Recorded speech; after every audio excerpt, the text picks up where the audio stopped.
We don't normally get a big clash of titans so early in this season, but when the Boston Celtics visited the Toronto Raptors Friday night, the promise of an epic battle was in the air, and these two teams didn't disappoint.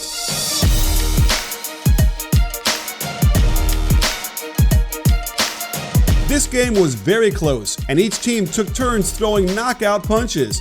But let's look behind the scenes to examine what was working for each team in the half court leading up to the finish line. First off, the Celtics utilized great ball movement across the perimeter to find openings, and notice how Al Horford uses the run and catch method to beat his defender instantly and right to the hole for the strong finish. There's simply no way for Valanciunas to keep up on this type of attack. They also utilized horns, a double high post alignment, more than any other set in this game to generate their half-court points. On this set, they put Hayward at the elbow and have him ball screen, then get a flare screen. The initial ball screen forced the switch, and with Lowry giving up 8 or 9 inches, there's nothing he can do. This time, they go away from Hayward, who sets the back screen for Kyrie, but slips it right to the hoop and turns it into a wide-open 12-footer. Notice how they have both Rozier and Kyrie on the floor together. This lineup last night killed the Raptors in 6 minutes, and it's not hard to see why. Running Kyrie in the traditional big man spot at the elbow, they Iverson cut him around Horford for the catch. This flows into an inside ball screen, but Kyrie rejects the screen and uses his individual brilliance to finish up and around Danny Green. Here's the same set, only with Jason Tatum in the Kyrie role, and when he's not open, this flows into a pick and roll out top. Notice the hesitation as Kyrie sits up, keeping Lowry to the side of him and slightly behind, which then opens up the drive and nice double pump and shot off the glass. Same set next time down, but flip to the other side. Ibaka chooses to high hedge, which is a mistake because it gives the Celtics a fast break. Horford in the short roll is deadly and will make great decisions. Kawhi must rotate as the lowest man on defense. Perfect pass to the weak side corner. Danny Green does a great job to leave his feet and force Tatum to put the ball on the ground. But he's a step slow to recover, and the shot fake sidestep pull-up is a serious weapon in today's game. Deep in the fourth, with the Celtics trying to stay close, Kyrie enters the ball into Hayward, gets the flare screen, and then gives us more individual brilliance as he rejects the handoff, leaving Danny Green woefully out of position, and still hits the shot in the face of a great contest by Ibaka. In an interesting juxtaposition, the Raptors had their own version of horns that got them 3 buckets last night. They like to have the 2 high post players set a double ball screen, and what I like to call the caboose continues to set a double pin down for Powell in the corner. The first screener then sets a pin down for the second screener, which gets deep penetration into the lane. Fantastic recovery by the defense, but Green's pump fake is too good, and he gets the runner to swish through.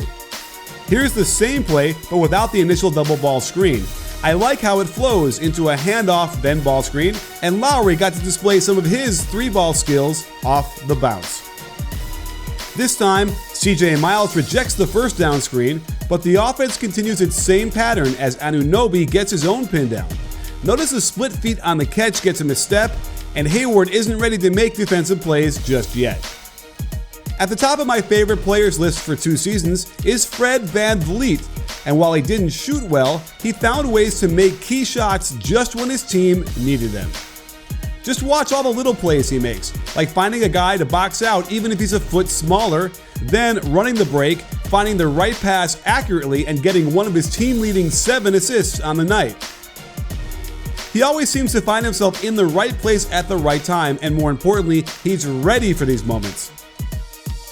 Deep in the fourth with a 1-point lead, while he misses the free throw, look at his effort to use his body as a shield to recover the loose ball. I just can't say enough about the type of winning basketball he plays, and he deserves more and more playing time, as his save gave him an extra possession that resulted in 2 critical points. There is no question VanVleet got as good as he is by sheer hard work and proper skills training. And if you want to unlock more of your ability, then you must check out Point Guard College. They have camps all around the country teaching how to think the game. PGC is the only 4-in-1 camp experience in the basketball world, combining playmaking, thinking the game, leadership, and mindset training into a 5-day transformational experience for players. PGC runs over 100 camps in 30 states, so find one nearest you and separate yourself from the competition. Kawhi Leonard is the key to everything in Toronto, and he's looking more and more like his MVP candidate self. The Raptors are content to let him go to work down low against anybody, and he catches Kyrie sleeping on the weak side, finding his old Spurs teammate Danny Green for a wide-open 3 off the hop. While the dribble handoff was well defended here, notice how it forces a switch as a default option by the Celtics defense. That means Horford is on Danny Green and can't leave him alone out top.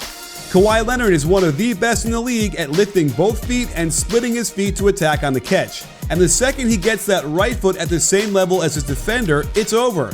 And Horford is nowhere near in position to protect the rim. The Raptors exploited this switching defense again, this time getting Kyrie to guard Leonard down low. Notice how the Celtics don't double team, and this is an easy 2 points.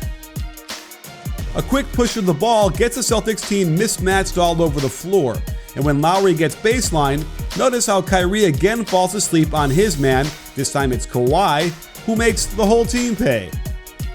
If you haven't watched my video on the newest techniques for defending the pick and roll, you really should, since the scram switch is one I pointed out, and the Celtics are great at it.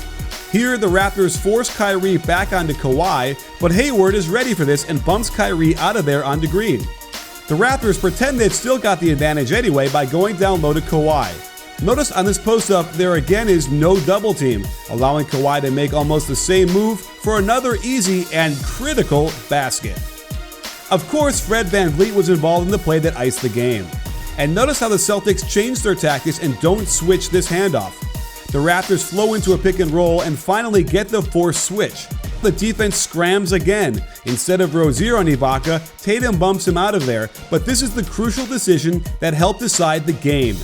Rozier now needs to find someone, and he correctly moves down to get Danny Green, but Hayward opts to bump him to Kawhi, which would have been another mismatch. Then, Hayward proceeds to be 3 steps late reacting to the Danny Green cross-court cut. An easy lead pass by VanVleet, a gorgeous hop to get alignment by Green gets him enough daylight to splash this shot and effectively end the game. I cannot wait to see these two teams match up again, and it's clear to me that while the Celtics have the deepest team in the East, the Raptors have plenty of pieces to compete. Of course, Celtics fans have some legitimate gripes about the refereeing, but I'm sure that will even out back in Boston. If these two teams can meet up in the Eastern Conference Finals, we'll all be rewarded to a terrific matchup. And right now, it's the Raptors who can lay claim to bragging rights. Sports fans, make sure to hit the subscribe button and adjust your settings so you can get notified immediately when we drop another great NBA video. Let us know how you feel with a thumbs up and a comment. After all, at BBallBreakdown, we're not a channel, we're a conversation. You in?